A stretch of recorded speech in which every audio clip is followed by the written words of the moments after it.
ही what's up guys, welcome back once again. आज की कहानी कोई आम कहानियों की तरह नहीं, बल्कि एक होली बुक बाइबल की गाथा है।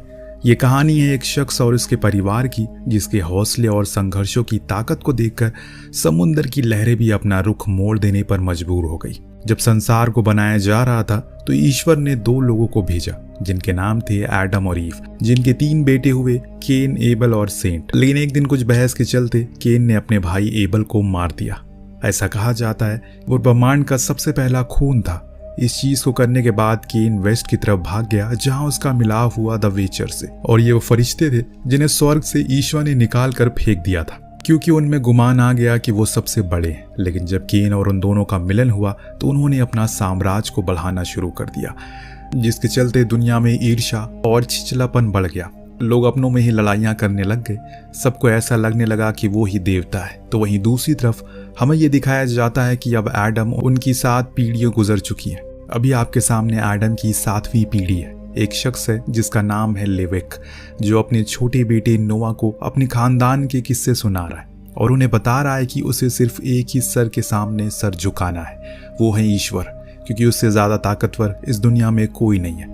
इतने में वहां पर कुछ लोगों की भीड़ आई तो लेविक अपने बेटे को छुपने को कहता है और खुद जाकर उनसे बात करने की कोशिश करता है। ये लोग केन के वंश के थे, जिन्हें तलाश थी जोहा नाम के कीमती पत्थर की, जो यहीं कहीं मिलेगा। पर लेवाक उससे कहता है कि ये ईश्वर की धरती है, यहाँ से कुछ भी निकालना अभिशाप होगा तुम्हारे लिए। पर ट्यूमर को उसकी बात पसंद नहीं आती, इसीलिए वो उसे धक्का दे देता है और बोलता है कि तुम और तुम्हारा ईश्वर दोनों ही अपने मतलब के लिए जीते हो। देखो, मेरे लोगों को तुम्हारे ईश्वर के दिए हुए श्राप के कारण वो सभी भूख के कारण मर रहे हैं। इतने में उसकी नजर लेवाक के हाथ पर बंधे एक सफेद कपड़े पर पड़ी, जो देख वो समझ गया कि ये एडम का ही वंशज है। इसीलिए वो उसे वहीं मार देता है और अपने पिता को अपनी ही आंखों के सामने मरता हुआ देख नोआ का दिल टूट जाता है। लेकिन वो बेचारा कुछ कर नहीं पाता। उम्र से मजबूर जो है, अगर बाहर गया तो उसका भी वही हाल होगा, इसीलिए उसने भागना ही बेहतर समझा। समय का चक्का घूमता है, जिसके साथ ही नोआ अब बड़ा हो चुका है। उसकी शादी हो चुकी है और 3 बच्चे भी हैं, जिनकी उम्र अभी कम है, पर वो उसका हर काम में पूरा साथ देते हैं। आज जब वो अपने परिवार के साथ काम कर रहा है, तभी अचानक उनके सामने जमीन पर एक पानी की बूंद आकर गिरी, जिससे वहां कुछ ही क्षण में एक पौधा खिल गया। इतनी जल्दी जीवन कैसे मुमकिन है, वो भी सिर्फ एक बूंद से। नोआ ने ऊपर आसमान में देखा तो वहां काले बादलों का नुमाइश लगी है। फिर ये कैसे मुमकिन हो गया? तभी एक जानवर उनके पास भागते हुए आता है। पास जाने पर पता चला कि इंसानों ने इसका शिकार किया। अब वो तड़प रहा है, इसीलिए वो फौरन उसके जख्म को ठीक करने की कोशिश करता है। लेकिन इतने में वहां वही शिकारी आ गए, जिन्होंने उसे दूर होने को कहा। लेकिन नोआ ने उन्हें ही जान से मार दिया, क्योंकि उसे बेजुबानों की जान लेने वाले कतई पसंद नहीं है। उसके बेटे को समझ नहीं आया कि आखिर इंसान इन्हें क्यों मारते हैं, तो नोआ ने इसका जवाब बड़ी सरलता से दिया कि इंसान हमेशा कमजोरों पर ही अपनी ताकत और हक जताते हैं। ये उनकी पुरानी फितरत है, खुद को शक्तिशाली दिखाने की। रात होने पर जब नोआ गहरी नींद में था तो उसे एक सपना आया, जिसमें उसकी वही बूंद को देखा। इस बारी भी जब वो आसमान से गिरी तो वहां जीवन प्रकट हो गया। सिर्फ यही नहीं, अगले ही पल वहां मानो पानी का सैलाब आ गया। पूरी दुनिया पानी में समा सी गई, जिसमें नोआ भी था। अकेले इस डरावने सपने से उसकी नींद खुल जाती है। लेकिन उसे पता था अब कुछ प्रलय आने वाला है, इसीलिए उसने अपने परिवार से कहा कि चलो जल्दी हमें यहाँ से निकलना होगा, क्योंकि कुछ बड़ा होने वाला है। अब नोआ सभी को लेकर अपने दादा के पास जाने के लिए निकल पड़ता है। हालांकि उसे नहीं पता कि वो जिंदा है या उनकी मृत्यु हो गई, पर उसे ख्वाब में उनका पर्वत देखा। हो सकता है कि वो अभी भी वहीं पर रहते हो सकता है कि ये उसका एक संदेश हो जो बताने की कोशिश कर रहा हो, जल्दी आ जाओ मेरे पास। यहाँ के लोग को तुम्हारी जरूरत है, क्योंकि वही जानते हैं नोआ क्या कर सकता है। इस उजड़ी हुई धरती को देखते हुए ये पूरे परिवार आगे बढ़ रहा है। तभी इन्हें बीच में एक घायल लड़की मिलती है, जिसे लोगों ने मार कर यहाँ पर फेंक दिया। नोआ की पत्नी हेलेना ने उसे अपने पास रख लिया और भरोसा दिया कि उसे कुछ नहीं होने देगी। तभी उन्हें कुछ लोग इनकी तरफ आते हुए दिखाई देते हैं। ये भागकर फौरन एक घाटी के अंदर चले जाते हैं। लेकिन वहां पर अचानक से नोआ के मुंह पर किसी ने मुक्का मारकर उसे बेहोश कर दिया।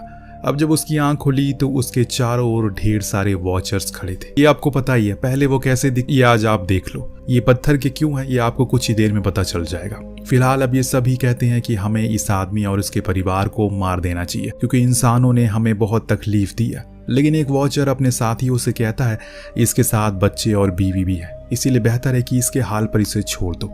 लेकिन दोस्तों, जब रात हुई तो एक वॉचर इस परिवार के पास आता है, जिससे इनकी नींद अचानक से खुल जाती है और दोनों बच्चे तो बहुत डर जाते हैं। उन्हें डरने को नहीं कहता क्योंकि वो उन्हें कुछ नहीं करेगा। वो बात करने के लिए आया है। अब जब नोआ बाहर आया तो उसने सीधा ही पूछा, आखिर तुम हमसे क्यों बात करना चाहते हो? तो वॉचर अपनी दास्तान सुनाने लगता है, कैसे वो पहले ऐसा नहीं हुआ करता था बल्कि एक रोशनी की तरह था। दरअसल हमें जब स्वर्ग बनाया गया था उसके 2 दिन बाद ही बनाया गया था ताकि हम एडम और ईव पर नजर रख सकें, लेकिन जब उनका अंत होने लगा तो हमें उन पर तरस आ गया और इसीलिए हमने उनकी मदद की। लेकिन ये ईश्वर की शर्तों का उल्लंघन था, इसीलिए उन्होंने हमें सजा दी और एडम और ईव के साथ ही हमें पृथ्वी पर फेंक दिया, जहाँ की धूल और मिट्टी और नीचे के वातावरण ने अपने आबोश में हमें ले लिया। तब से हम पत्थर के जैसे हो गए। लेकिन उसके बाद भी हमने इंसानों की मदद की, लेकिन उन्होंने हमें धोखा दिया, हमारे दिए हुए वरदानों का उल्लंघन किया, अंत में हमारे ही खिलाफ खड़े हो गए।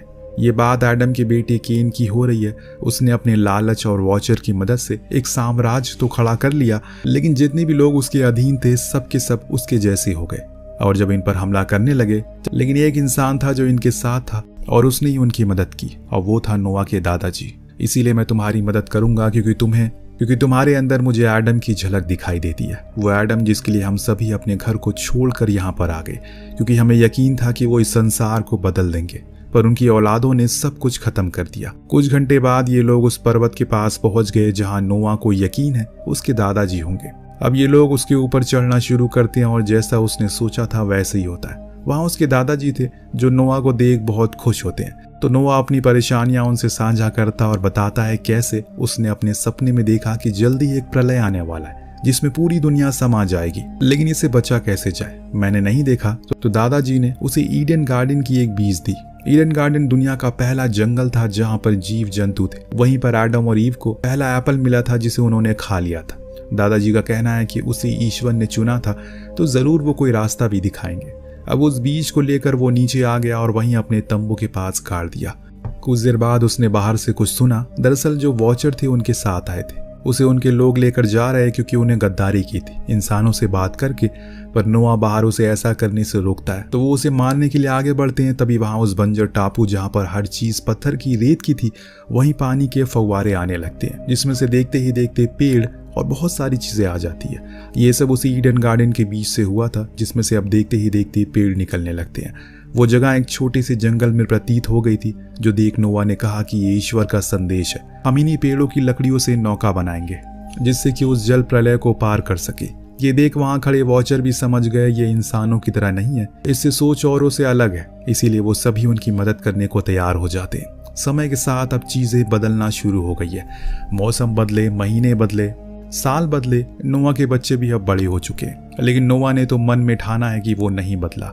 आज भी वो उसी नौका को बनाने में लगा हुआ है क्योंकि उसे यकीन है कि जरूर एक दिन उसकी भविष्यवाणी सच होगी, क्योंकि ईश्वर कभी झूठ नहीं बोलते। इनकी नौका भी अब आधी से ज्यादा बन चुकी है और ये देखने में बहुत ही विशाल है, क्योंकि इसमें इस संसार के सारे इंसान, सारे जीव जंतु, फिर चाहे वो उड़ने वाले हो या फिर रेंगने वाले, सबके सब आएंगे। ऐसे नोआ का मानना है, पर उसके बेटे को यकीन नहीं होता कि ऐसा कुछ होगा। तब नोआ उसे समझाता है कि यकीन सबसे बड़ी चीज है। क्या तुम्हें यकीन था कि यही इस बंजर जमीन पर ऐसा हरा भरा जंगल होगा? क्या तुम्हें यकीन था तुम्हारे पास इतना पानी होगा पीने को कि तुम कई साल तक उसे पी सकते हो? ईश्वर भी बस एक यकीन है, उसके यकीन पर ही हम जिंदा हैं। उसके एक इशारे पर दुनिया पलट सकती है, फिर ये तो बहुत छोटी चीज है। इतनी में अचानक से लाखों की तादाद में पंछी उड़कर उनकी तरफ आने लगते हैं। इनकी नौका के अंदर चले जाते हैं, पर सिर्फ यही नहीं, रेंगने वाले भी जानवर अब आना शुरू हो गए, जो देख नोआ समझ जाता है कि अब समय आ चुका है। ईश्वर हमें संदेश दे रहे हैं कि तैयार रहने का।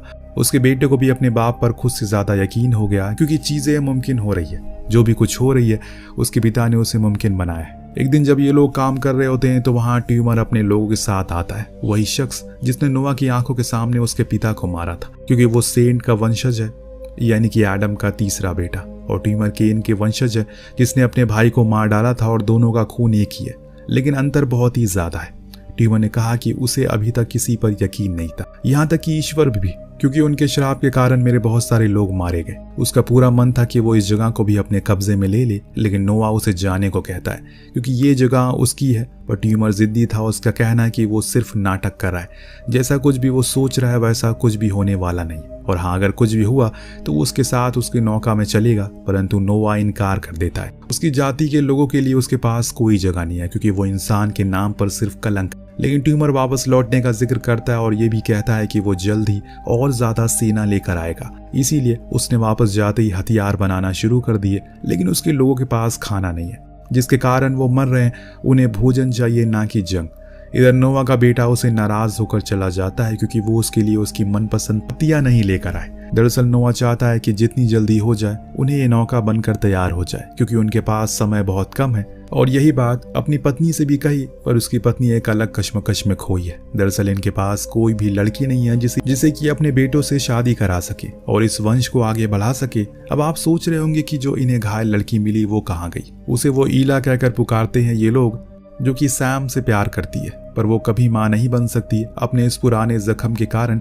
इसीलिए इनके मर जाने के बाद कोई इंसान नहीं बचेगा जो इंसानी जनजाति को आगे बढ़ा सके, और इनके वंश को भी, क्योंकि ट्यूमर के लोग को तो ये लोग यहीं छोड़ देंगे और वो सभी मारे जाएंगे। इसी परेशानी का हल निकालने के लिए नोवा की पत्नी हेलन दादाजी के पास गई। उन्हें सब कुछ बताया, जिसके तुरंत बाद हम ईला को देखते हैं, जिसके सामने अचानक से दादाजी आ गए, जिन्होंने उसे कहा कि वो उनके परिवार का हिस्सा है, इसीलिए अब उसकी जिम्मेदारी है कि उसके परिवार को वो आगे बढ़ाए। इतना बोलने के बाद उन्होंने उसके पेट पर हाथ रखा और तुरंत ही उसी समय वो सदियों पुराना रोग ठीक हो गया, और इस चीज को भी वो महसूस कर पा रही है। कुछ दिन के बाद अब मौसम बिगड़ने लगता है। मूसलाधार बारिश अपना कहर बरसाना शुरू कर देती है, जो देख ट्यूमर अपनी सेना से कहता है कि समय आ चुका है, जल प्रलय आने वाला है, इसीलिए अब हमें जल्दी हो सके उस नौके पर अपना कब्जा करना होगा, वरना हम सब के सब मारे जाएंगे। इधर नोवा को भी पता चल चुका है, लेकिन उसका छोटा बेटा अब कहीं भी दिखाई नहीं दे रहा है, क्योंकि वो अपने साथी को ढूंढने के लिए गया है, जिसे एक लड़की मिल गई है, जिसे वो कुछ गुंडों से बचाता है, फिर लेकर नौका की तरफ आने लगता है। लेकिन तभी उसका पैर इंसानों द्वारा लगाए गए शिकंजे में फंस जाता है। हालांकि हमने बहुत कोशिश करी उसे आजाद करने की, लेकिन ऐसा हो नहीं पा रहा। तभी वहां नोवा आ गया, जो जबरदस्ती अपने बेटी को खींच कर ले गया और उस लड़की को वहीं मरने के लिए छोड़ दिया, जो चीज हैम को बिल्कुल पसंद नहीं आती। अब पानी सिर्फ आसमान से नहीं बल्कि धरती से भी फटकर बाहर आ रहा है, जिसमें ट्यूमर की पूरी सेना और साथ में वो सारे वॉचर्स भी मारे जाते हैं। बस सिर्फ ये नौका और उसके अंदर के लोग जिंदा बचते हैं, लेकिन उनके साथ ट्यूमर भी था, जिसकी मदद हम कर रहा है। ट्यूमर को समझ नहीं आया कि आखिर वो उसकी मदद क्यों कर रहा है। तब उसने बताया कि उसके पिता ने उसकी प्रेमिका को वहीं मरने के लिए छोड़ दिया, इसीलिए मैं उनसे बदला लेना चाहता हूँ। जो नौका किसी समय पर जमीन पर थी, अब वो पानी में तैर रही है, क्योंकि पूरी धरती पानी में तब्दील हो चुकी है। बस इनकी आर्क यानी कि वही नौका इनकी बची हुई है। एक दिन ईला की तबीयत खराब होने लगती है। वो अपनी माँ के पास गई, जिसने बताया कि वो माँ बनने वाली है, और ये सुनकर वो बहुत खुश हुई। लेकिन जब नोआ को पता चला कि ईला प्रेग्नेंट है, तो वो गुस्से से लाल हो गया, क्योंकि वो तो कभी माँ बन नहीं सकती, फिर ये कैसे हुआ। तब उसकी पत्नी ने बताया कि उसके दादाजी से बात हुई थी, उन्होंने ये सब किया। लेकिन ये सुनने के बाद वो आग बबूला हो जाता है, क्योंकि उसके हिसाब से ईश्वर के नियमों का उल्लंघन हुआ है। उन्होंने उनकी लिखी चीज को बदला है, जो कि वो बर्दाश्त नहीं कर सकता। इसीलिए वो बाहर जाकर खुद ईश्वर से माफी मांगने लगता है, पर वो उसे कोई जवाब नहीं देते। इतने में वहां पर उसका पूरा परिवार आ जाता है। हालांकि उसकी बीवी उसे समझाने की बहुत कोशिश करती है, लेकिन नोआ कहता है कि अगर ये लड़का हुआ तो ये इस पीढ़ी का आखिरी इंसान होगा, अगर लड़की हुई तो मैं उसे उसी टाइम मार दूंगा, क्योंकि मैं नहीं चाहता कि अब कोई इंसान इस पवित्र धरती को गंदा करे। ये सुनने के बाद सैम, क्योंकि उसका बड़ा बेटा था, उसका दिल टूट जाता है, क्योंकि उसके खुद के पिता ऐसा कहेंगे उसकी औलाद के लिए उसने कभी सोचा नहीं था। और इसीलिए वो खुद के लिए नाव बनाने लग गया, ताकि वो ईला और अपने आने वाले बच्चे को लेकर भाग जाए। लेकिन नोआ ने उस बोट को ही जला दिया। इधर सैम ट्यूमर की बातों में आकर बेटे को उसके सामने लाकर खड़ा करता है। फिर क्या था, दोनों में लड़ाई होना शुरू हो जाती है। नोआ हारने लगता है। तब ट्यूमर कहता है कि उसे उस दिन उसके पिता के साथ उसे भी मार देना चाहिए था, परंतु उसे चूक हो गई। तभी पीछे से सैम आकर उस ट्यूमर को मार देता है, क्योंकि वो अपने पिता को मरने नहीं दे सकता, चाहे वो जैसे भी हो, है तो उसके पिता ही। ईला ने बच्चों को जन्म दिया। इधर ईला ने बच्चे को जन्म दिया, और वो दोनों जुड़वा लड़कियां थी। जो पता लगने पर नोआ उन्हें मारने के लिए निकल पड़ता है, पर वो दोनों बच्चियां रो रही थी। जो देख ईला ने कहा कि उनकी बेटियों को वो रोता हुआ ना मारे, बल्कि जब वो चुप हो जाए तब वो उसे मार सकता है। लेकिन जब वो चुप हो तब भी वो उन्हें नहीं मार सका। उसके दिल में उनके लिए प्यार आ गया, जिसके कारण आज उसने ईश्वर के नियम को बदल दिया। इसके लिए उसने उसे माफी भी मांगी और कहा कि उसे ये नहीं हो सकता। समय के साथ अब धरती से पानी कम होने लगा है। ये फाइनली जमीन का हिस्सा मिल गया इन्हें, यानी कि एक हरा भरा टापू जहाँ जीवन था और खाने पीने की चीजें भी। और इसीलिए ये लोग वहाँ अपना डेरा जमा लेते हैं। फिर नोआ अपने परिवार के साथ नहीं रहता है क्योंकि उसे लगता है कि उसने जो कुछ भी उनके साथ किया वो किसी गुनाह से कम नहीं है। उसकी सजा वो अकेले रहकर खुद को दे रहा है। उसने खुद को नशे में ढाल लिया। फिर जब एक दिन उसके बेटे उसे देखने आए तो उनसे अपने पिता की ऐसी हालत देखी नहीं गई। उन्होंने उनसे विनती करी कि वो आकर उससे साथ में रहे, पर नोआ को ऐसा लगता है कि उसने अपने परिवार को धोखा दिया है। उनके ऊपर संसार की जिम्मेदारियां थी ताकि फिर से धरती को आबाद किया जा सके। आखिर में वो एक इंसान है और गलतियां इंसान से ही होती है। उन्होंने आखिर में दया और प्रेम को ही चुना, इसीलिए उन्होंने उनकी बेटियों को नहीं मारा। ये सब सुनने के बाद नोआ के दिल को थोड़ी तसल्ली मिलती है, जिससे वो फिर से अपने परिवार के पास लौट आया और उनसे कहता है कि हम इस धरती के एक नए एडम और ईव हैं। इसीलिए अब तुम सब फेल हो और इसीलिए अब तुम सब फैल जाओ और इसे आबाद कर दो। इस धरती को ईर्ष्या, लालच और धोखेबाजी से नहीं बल्कि प्रेम, दया और खूबसूरती से सींचो। लेकिन क्या आज की दुनिया नोआ के मुताबिक बन पाई है? क्या इंसान सच में इन तीनों चीजों पर ही खुद का जीवन जी पाया है? आपका क्या जवाब है? नीचे कमेंट करके जरूर बताइएगा। मिलते हैं अगले वीडियो में। Thank you so much watching. Peace out.